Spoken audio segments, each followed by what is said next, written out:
Welcome back to another episode of I Wish They Knew, a show where we share big ideas that deserve more attention in about the time it takes to enjoy a cup of coffee.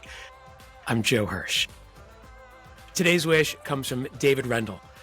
David has helped many people embrace what makes them unique. He's done that as a leadership professor, a nonprofit executive, a stand-up comedian, and a keynote speaker to clients like Microsoft, AT&T, the U.S. Air Force, and more.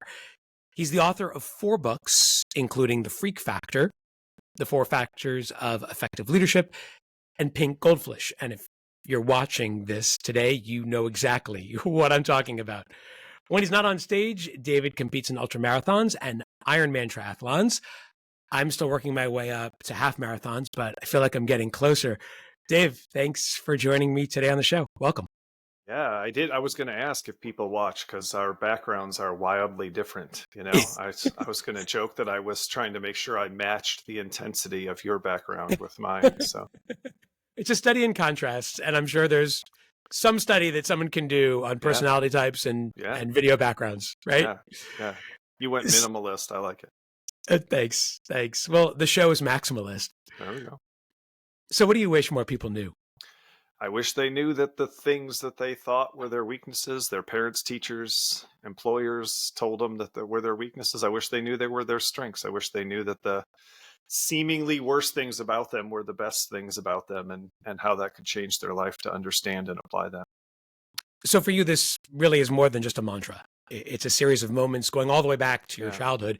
Yeah. Can you give listeners a quick peek into why this idea that weaknesses can be strengths is so personal for you? Yeah, I mean, the story starts like a lot of people's. It just ends different. So I was always in trouble in school because I couldn't sit still, be quiet, and do what I was told.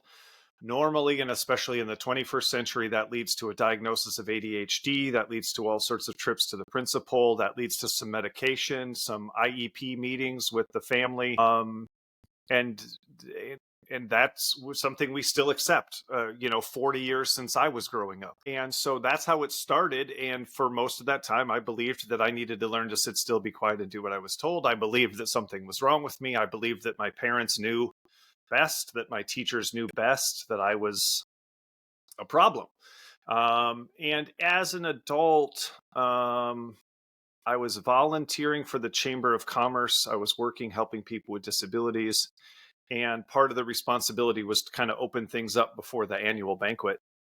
And, I did, and people liked it. And I didn't really think much of it.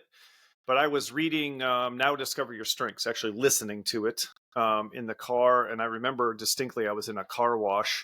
And I was like, wait a second. This is saying focus on your strengths. But I wonder if the thing that looks like a weakness might also actually be a strength, because it seems like people like it when I stand up and talk and take charge, and yet people told me my whole life I should sit still, be quiet, and do what I was told. So it seems like I'm doing what people told me to stop doing, and it seems like it's working and other people like it. And so that's how it started, was just with a question. I wonder if this might be true. Not in some broad sense, but just for me. And so that's really what I want for other people. I want other people to have the freedom to be themselves, to explore the upside of these things that look like weaknesses, and to realize that they don't need to be changing themselves as much as they think. Life isn't as much about completely transforming ourselves as it's maybe transforming our perspective of ourselves. Yeah, and instead of trying to measure up to someone else's view or version of success, tapping into what really makes you happiest, which will ultimately make you most successful. Well, and that's the perfect, and you're the feedback guy, so you just made the perfect comment for that, because if you do try to live up to other people's definition, that's constantly changing. I can have one boss who loves me because I'm so detail-oriented, and I can have another boss who's upset with me because I don't see the big picture.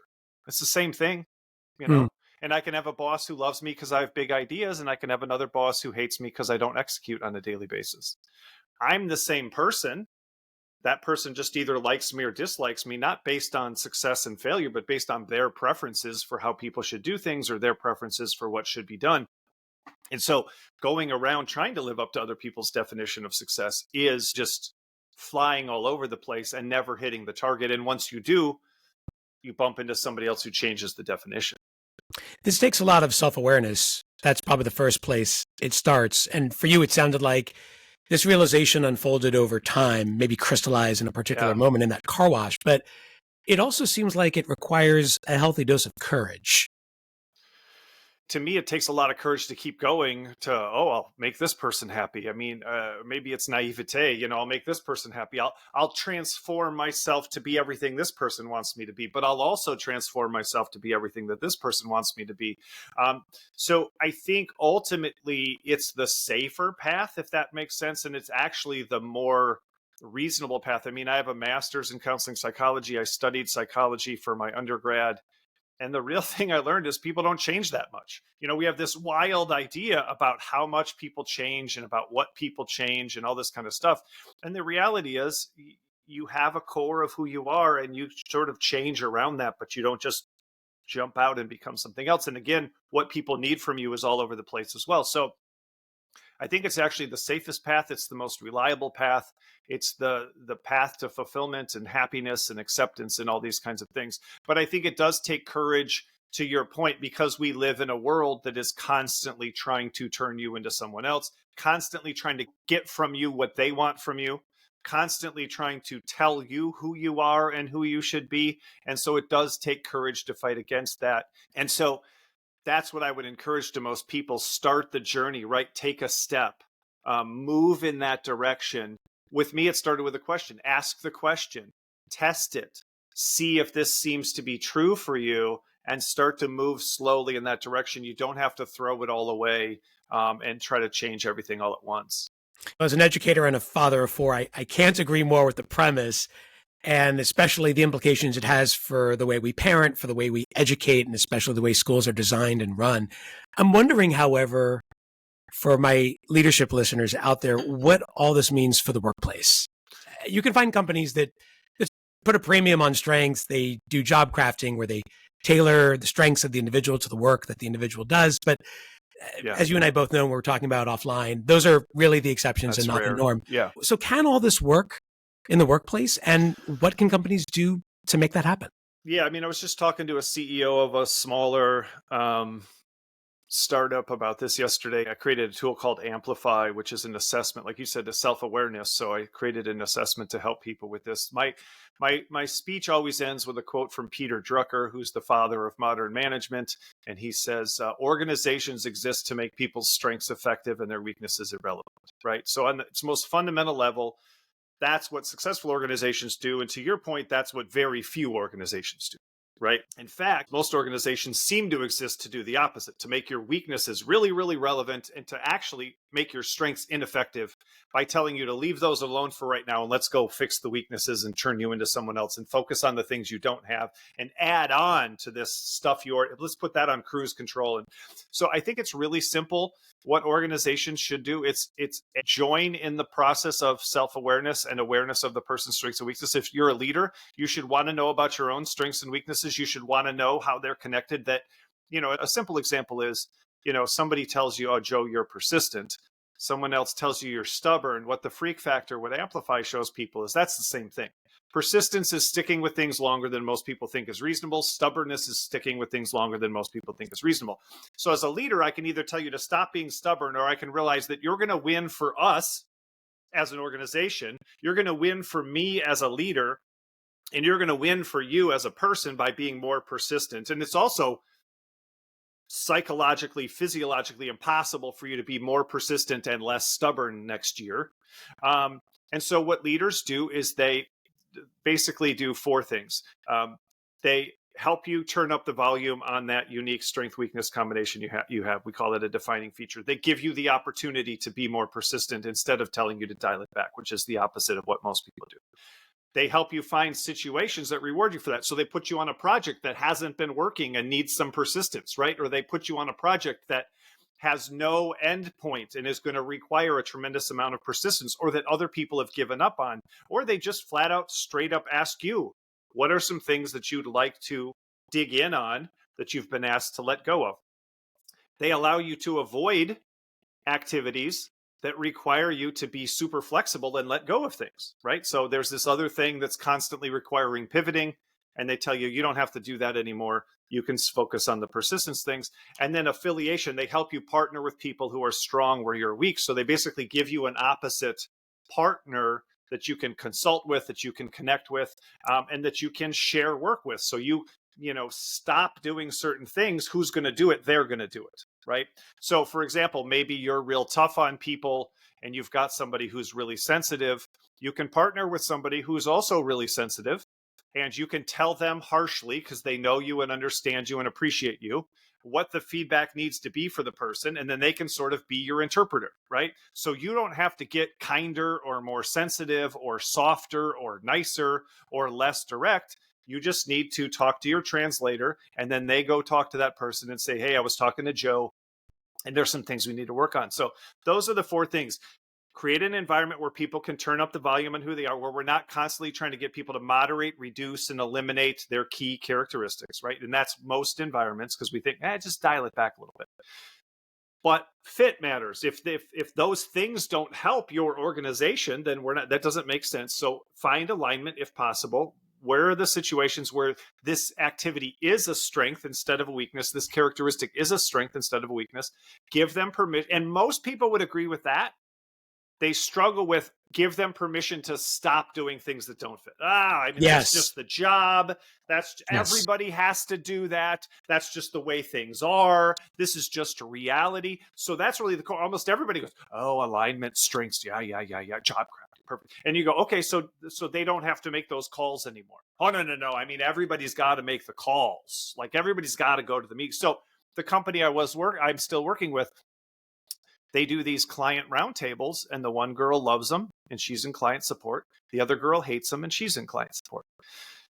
But the girl who loves client roundtables hates documentation, and the other girl in client support loves documentation. So amplify, turn up the volume on what you're good at. The one girl's really good with the people. The other person's really good with the paperwork.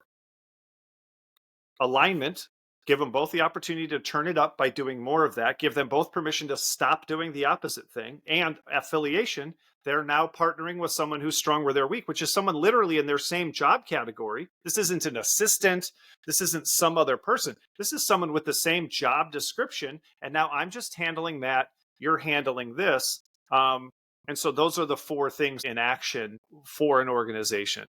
Yeah, so you don't have to radically redefine the workplace. You just have to, number 1, be aware of your skills and strengths. And then if you're the leader, be aware of your people's skills and strengths. Yeah, and I think leaders too, remember that organizations exist to make people's strengths effective and their weaknesses irrelevant. I think the biggest mistake I see leaders make with this, when they do try to implement it, a lot of them aren't even trying, or they're doing the opposite. But when somebody starts, they become the default person who has to fix all of their weaknesses while they help everybody else build on their strengths, because of course that's what a good boss would do. And I have to pick up the leftovers and the things that nobody else wants to do. And of course I have to be good at everything. And it's like, no, it's a total opposite. Because you can delegate potentially to a significant number of people, you also have to model this for everyone else. And if people see you constantly fighting against everything you are, and talking and giving stories and examples about how you're trying to transform and be all these things that you're not, then everybody else goes, they're saying this, but they don't really believe it.